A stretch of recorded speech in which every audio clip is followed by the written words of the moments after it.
Hello बच्चों, आज हम रसायन विज्ञान क्लास 10 लेशन धातुएं एवं अधातुएं से पार्ट 10 लेकर आए हैं। ये इस लेशन का अंतिम पार्ट है। बच्चे अच्छे से इसको समझें। चलिए शुरू करते हैं। टॉपिक है हमारा संक्षारण अर्थात कोरेजन।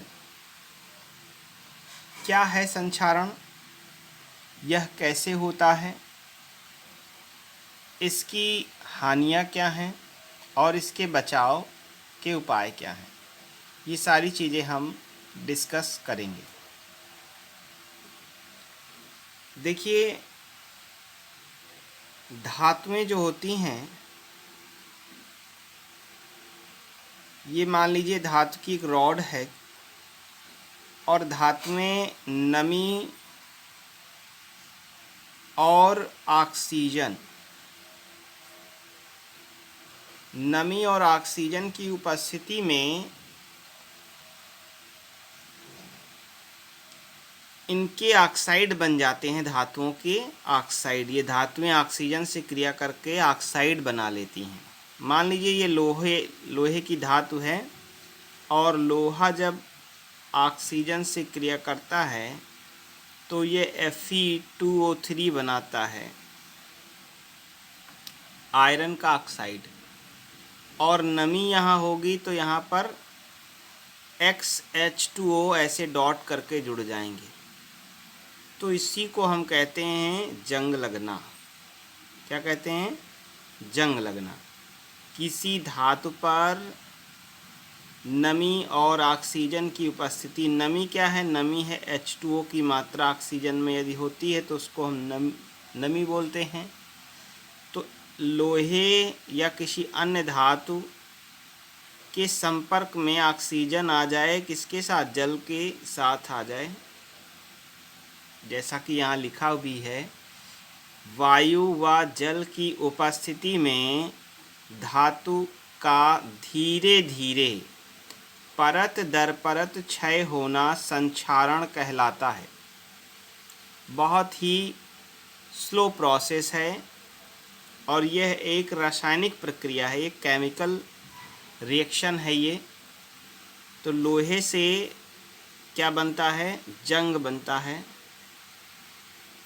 इसी तरह से ये जंग जब बनकर तैयार हो जाता है लोहे पर तो ये हो जाता है कमज़ोर। कैसा हो जाता है? कमज़ोर हो जाता है और यह परत छोड़ता है।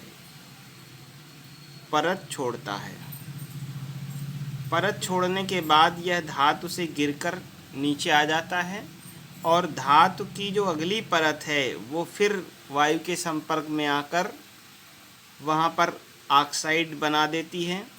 जैसे लोहे में खासकर भूरे रंग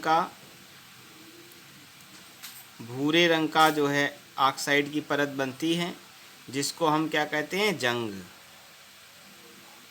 अब धीरे धीरे ये परत गिर रही हैं, बनती जा रही है, गिरती जा रही है, बनती जा रही है, गिरती जा रही है। तो एक दिन क्या होगा? यह पदार्थ या यह धातु खत्म हो जाएगी, समाप्त हो जाएगी। बहुत सारे उदाहरण बच्चे अपने आसपास देखते होंगे। किसी पुराने बिल्डिंग में लगा हुआ गेट जो कभी नहीं खुलता है, उसको देखिए, वहाँ पर सरिया जो है पतली हो गई हैं। या कोई पुरानी वस्तु किसी खुले स्थान पर रखी हुई है, छत वगैरह पर, उसमें बराबर पानी और ऑक्सीजन उसको मिल रहा है तो धीरे धीरे क्या होगी?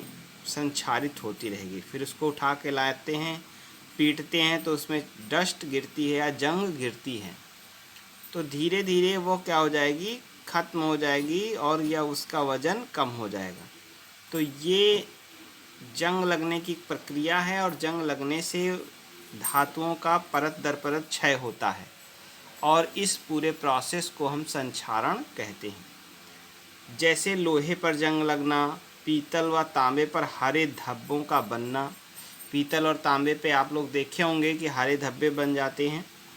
ये एक रासायनिक प्रक्रिया है और ये संक्षारण कहलाती है। संक्षारण से हानियाँ क्या हैं? हानियाँ यहाँ पर से बच्चों को लिखना नहीं है, लेकिन बच्चे हानियाँ जान लें। जो भी वस्तु हम लाते हैं वो टिकाऊ नहीं होती है, या उसका जो लाइफ पीरियड है वो कम हो जाता है। जितने साल चलने वाली है वो उतने साल नहीं चलती है। कमज़ोर हो जाती हैं चीज़ें। बहुत सारे इसकी हानियां हैं। संक्षारण से बचाव के उपाय क्या हैं? देखिए, अगर हम उस धातु की सतह पर पेंट लगा दें, ये धातु है और इस धातु की पूरी सतह पर क्या लगा दें? पेंट लगा दें, तो इसकी संपर्क में ऑक्सीजन या जल नहीं आ पाएगा। जब इसके संपर्क में ऑक्सीजन और जल नहीं आ पाएगा तो यह संक्षारण से बच जाएगी। दूसरा है ग्रीस या तेल लगाकर, ऑयल इस पे लगा दें, ग्रीस लगा दें। तो ऑयल और ग्रीस का क्या कार्य है? ग्रीस जल को अपने अंदर से होकर नहीं जाने देती है। तेल जल विरोधी होता है, जल को अपने अंदर से होने कर नहीं जाने देता है वो ऑक्सीजन और जल को। इसलिए यहाँ पर भी संक्षारण कम हो जाएगा या नहीं होगा। गैल्वेनीकरण अगला है। देखिए, गैल्वेनीकरण क्या होता है? लोहे पर जस्ते या जिंक की परत चढ़ाने की प्रक्रिया को गैल्वेनीकरण कहते हैं। ये लोहे की धातु है और इस पे जंग लगने का क्या है? खतरा है, तो हम इस पे क्या करते हैं? जड़न की परत चढ़ा देते हैं। किसकी परत चढ़ा देंगे? जिंक की परत चढ़ा देंगे। क्यों? क्योंकि लोहे की अपेक्षा ये कम क्रियाशील है, क्रिया कम करेगा, नहीं करेगा। तो यहाँ पर पूरी जिंक की परत चढ़ जाएगी और इस परत से आपको रक्षा होगी। किससे? जंग लगने से, संक्षारण से रक्षा हो जाएगी। जैसा बच्चों देखे होंगे, अगर लोहे की दुकान पे जाएं और नई बाल्टी ख़रीदें तो देखा होगा आपने, चमचमाती हुई बाल्टी होती है, या तसला वगैरह यदि कुछ ख़रीदते हैं तो उनका कलर एकदम चमकता हुआ होता है। जब हम उसको घर ले आते हैं, यूज़ करने लगते हैं, तो कुछ दिन बाद लोहे जैसा कलर हो जाता है। तो ये जो गैल्वेनीकरण की प्रोसेस है ये तब कार्य करेगी जब कोई वस्तु रखी रहे। जैसे बेचने वाले के पास रखी तो रहती है, जब आप उसको लेके आते हैं तो कार्य शुरू करते हैं, तो ये जिंक की परत धीरे धीरे हट जाती है और लोहा जंग लगने शुरू हो जाता है लोहे में। अगला देखें, विद्युत लेपन कराकर। विद्युत लेपन क्या है? यही कम क्रियाशील, इसी यशद लेपन की तरह होता है। इसको गैल्वेनीकरण को यशद लेपन भी कहते हैं।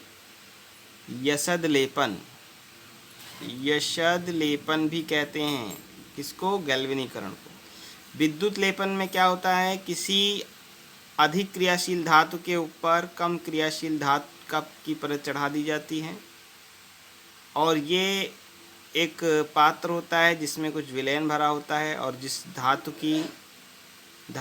के ऊपर चढ़ानी है परत हमको, उस धातु को इसमें एक एनोड बना लेते हैं और इसमें इलेक्ट्रिक प्रवाहित कराते हैं। और इलेक्ट्रिक प्रवाहित करने पर क्या होता है? इसके ऊपर धीरे धीरे परत चढ़ जाती है। जब परत चढ़ जाएगी तो ये धातु जंग से या संक्षारण से बच जाएगी। प्लास्टिक की परत चढ़ाकर, यदि हम प्लास्टिक की परत चढ़ा दें तो भी ये वायु और जल के संपर्क से बची रहेगी। लोहे को स्टील में बदलकर, लोहा जो है जंग ज़्यादा लगता है लोहे में, तो इसमें कार्बन मिलाकर हम इसको स्टील में परिवर्तित कर लेते हैं और स्टील क्या होता है? ये जंग रोधी होता है, जंग नहीं लगता है इसमें, स्टील में। तो इस तरह से हम इसका बचाव कर सकते हैं। तो संक्षारण बच्चों की समझ में आ गया होगा। धातुएं जो हैं ऑक्सीजन और नमी की उपस्थिति में धातु ऑक्साइड की परत अपने ऊपर, बहुत पतली परत अपने ऊपर बना लेती हैं, फिर वो परत धीरे धीरे गिर जाती है इस प्रक्रिया को संक्षारण कहते हैं। ठीक है, अगला चलते हैं मिश्र धातुएं। मिश्र धातुएं, इनको एलॉय कहते हैं। मिश्र धातुओं को दो या अधिक धातुओं, दो धातु धातु मिला दें या तीन धातु धातु मिला दें या एक धातु और एक अधातु मिलाएं, ये कुल मिला के मिश्रण तैयार हो रहा है। क्या तैयार हो रहा है? मिश्रण। और जब हम इनको मिलाएं तो अच्छी तरह से मिलाएं। जैसे हमने 9th में बच्चों को बताया था समांगी मिश्रण, विषमांगी मिश्रण। तो समांगी मिश्रण की तरह इसको मिलाना है, अर्थात प्रत्येक जगह पर प्रत्येक परमाणु पहुंच जाए। ऐसा नहीं कि इतने क्षेत्र में मिक्स करके छोड़ दिया, इतने क्षेत्र में मिक्स नहीं किया। अर्थात हर जगह पर ये धातु हो और हर जगह पर ये धातु हो।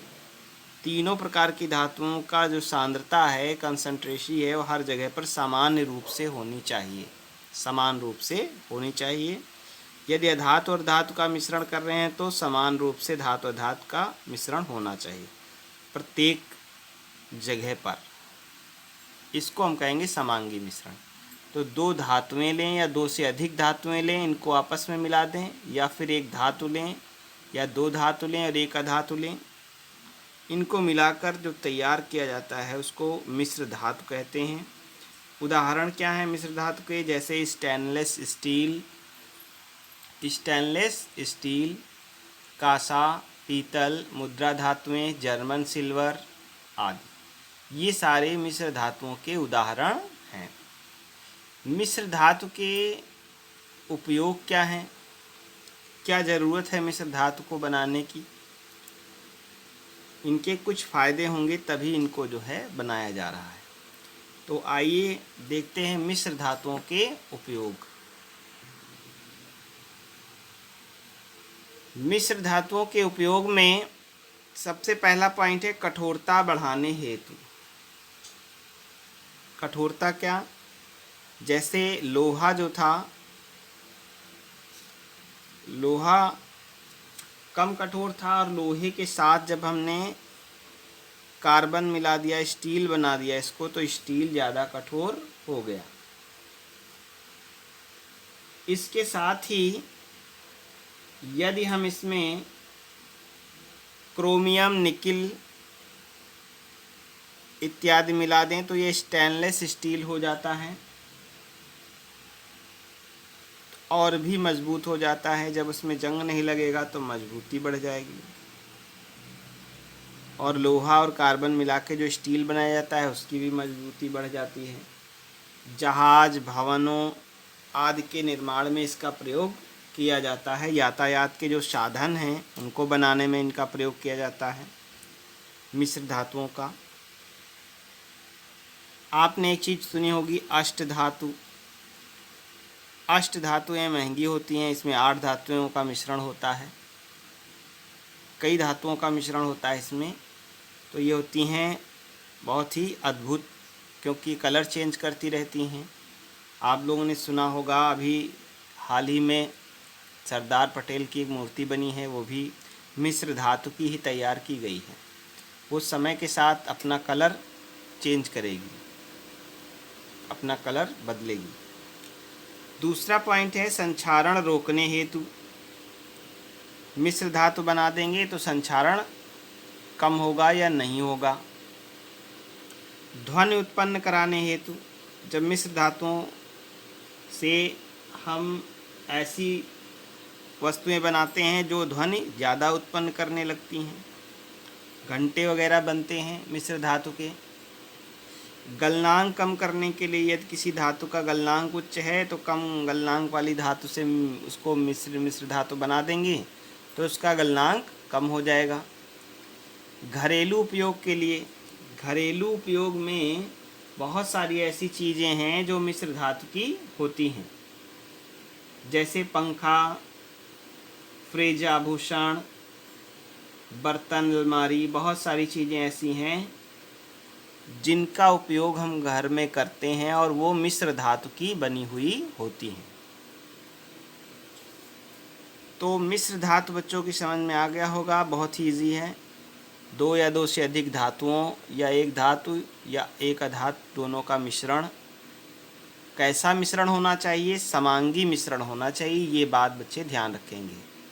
समांगी मिश्रण को मिश्र धातु कहते हैं और मिश्र धातुओं के कई उपयोग हैं। कठोरता बढ़ाना, संक्षारण रोकना, ध्वनि उत्पन्न करने के लिए, गलनांक कम करने के लिए, घरेलू सामग्री बनाने के लिए, रंग परिवर्तन के लिए। अभी एक बताएं हम रंग परिवर्तन के लिए कि समय समय पर रंग परिवर्तित हो टाइम के साथ। तो यहाँ पर मिश्र धातुएं आप लोग पढ़ चुके हैं। इसके बाद कुछ ऐसी मिश्र धातुएं पढ़ ली जाएं जिनसे आपको क्वेश्चन आ सकता है, आपसे पूछा जा सकता है कि कौन सी मिश्र धातु के अवयव घटक क्या हैं। तो उसे देखते हैं। कुछ प्रमुख मिश्र धातुएं और उनके नाम, उनके घटक तथा उपयोग, इसका अध्ययन हम लोग कर लेते हैं। पहली धातु है पीतल। पीतल बहुत प्रचलित धातु है, सभी लोग जानते हैं। तो ये बनी है तांबे और जिंक से। तांबा कितने परसेंट है? 80%। और जिंक कितने परसेंट है? 20%। इन दोनों को इतने प्रतिशत लेकर के मिला दिया गया है तो तैयार हो गया है पीतल। देखिए, तांबे को हम कॉपर कहते हैं और जिंक को Zn जिंक कहते हैं। इनका उपयोग क्या है? बर्तन बनाने में, मूर्तियां बनाने में। तमगे, तमगे क्या? जो अशोक चक्र, परमवीर चक्र, ये सब चक्र मिलते हैं, मेडल वगैरह, इनको कहते हैं तमगे। ये सब बनते हैं पीतल के, ठीक है। दूसरा है कांसा। कांसा बनता है तांबे और जिंक के मिश्रण से। देखिए, तांबा और जिंक के मिश्रण से ये भी बन रहा है, लेकिन इसमें 80-20 का रेशियो है, इसमें 88-12 का रेशियो है, तो कांसा बन जाएगा। अर्थात कांसे में तांबे की मात्रा, कॉपर की मात्रा ज़्यादा होती है, जिंक की मात्रा कम होती है। उपयोग क्या है? बर्तन बनाने में, मूर्तियां बनाने में, टाँका लगाने में। टाँका क्या? वेल्डिंग वगैरह करने में। कोई चीज़ टूट फूट हो जाती है तो वहाँ पर इसकी वेल्डिंग होती है। जर्मन सिल्वर, इसमें तांबा 60% है, जिंक 20% है और निकिल 20% है। 20% जिंक, 20% निकिल और 60% तांबा, यानी कॉपर CuZnNi निकिल। इनका उपयोग क्या है? घंटियाँ, मूर्तियाँ, जेवर आदि बनाने में। जर्मन सिल्वर नाम ही है सिल्वर, जर्मन सिल्वर। जो आर्टिफिशियल आभूषण वगैरह आते हैं, जर्मन सिल्वर का उपयोग होता है उसमें। एक और है जिसके आभूषण बनते हैं आर्टिफिशियल, रोल गोल्ड। तांबा और एल्युमिनियम के मिश्रण से, बहुत ज़्यादा तांबा, 90% तांबा है सी में, कॉपर, और एल्युमिनियम मिला दिया जाता है तो ये रोल गोल्ड बन जाता है। इसके भी आभूषण बनते हैं। अगला है गन मेटल। इसमें 90% तांबा, कॉपर यानी Cu 90%, जिंक 2% और टिन, Sn को कहते हैं टिन, टिन है 8%। इन तीनों को मिलाकर समांगी मिश्रण तैयार करके गन मेटल बनता है। और इससे क्या? तोप, गाड़ियों के गियर, बेरिंग, यानी बहुत ही मजबूत चीज़ें जो कभी घिसे ना, ऐसी चीज़ें बनाई जाती हैं इसमें। अगला है बैल मेटल। बैल मेटल में कॉपर यानी तांबा और टिन, 80% तांबा होता है और 20% टिन होता है। दोनों को मिला के समांगी मिश्रण बनाया जाता है और वो बैल मेटल कहलाता है। इससे क्या बनते हैं? वायुयान के पंख, घंटे आदि बनाए जाते हैं। अगला है स्टील। इसमें लोहा और कार्बन। देखिए, स्टील का जो निर्माण है ये बहुत भारी मात्रा में होता है। इसमें ज़्यादा परसेंटेज लोहा का रहता है और कार्बन का कुछ कम परसेंटेज रहता है। विशेष इसका कोई रेशियो नहीं दिया गया है। लोहा और कार्बन लोहा ज़्यादा मात्रा में, कार्बन थोड़ी मात्रा में मिलाकर स्टील तैयार किया जाता है। और स्टील से जहाज़ों, भवनों तथा यातायात के साधनों के निर्माण किए जाते हैं। बहुत बड़े स्तर पे इसका यूज़ होता है, सबसे ज़्यादा यूज स्टील का होता है। नेक्स्ट है स्टेनलेस स्टील। लोहा, कार्बन तो मिला ही था स्टील में, इसके साथ ही हम इसमें क्रोमियम मिला दें, Cr, क्रोमियम और निकिल। देखिए जैसा परिभाषा में आप लोग पढ़े हैं, देखिए लोहा और कार्बन धातु और अधातु, कार्बन अधातु है, धातु और अधातु को मिलाया गया, धातु धातु धातु 3 धातुओं को मिलाया गया, 2 धातुओं को मिलाया गया, इसमें 3 धातुएं, 1 अधातु है, ये सब मिलाकर के बनाया गया है, इसको मिश्र धातु कहते हैं। ठीक है, यहाँ पर बच्चों को दिख नहीं रहा है, 1 मिनट।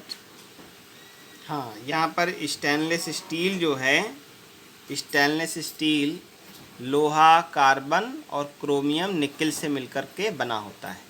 तो लोहा, कार्बन स्टील में उपस्थित हैं पहले से ही, और अगर इस स्टील में हम क्रोमियम और निकिल भी मिला दें, समांगी मिश्रण बना के तैयार कर लें, तो ये हो जाएगा स्टेनलेस स्टील।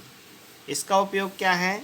बर्तन, मशीनों के पुर्जे, चाकू, ब्लेड, खाद्य एवं दुग्ध उद्योग के लिए उपकरण, खाद्य पदार्थ, भगोने, बड़े बड़े ये सब चीज़ें बनती हैं इससे, दुग्ध उद्योग के लिए केन वगैरह बनती हैं।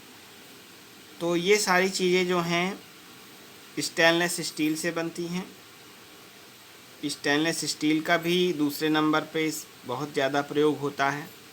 तो ये 2 चीज़ें बहुत ही इम्पॉर्टेंट चीज़ें हैं, स्टेनलेस स्टील और स्टील।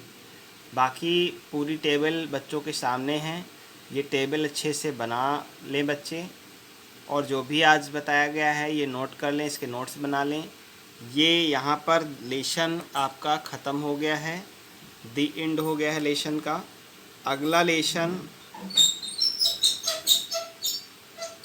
मंडे से स्टार्ट होगा।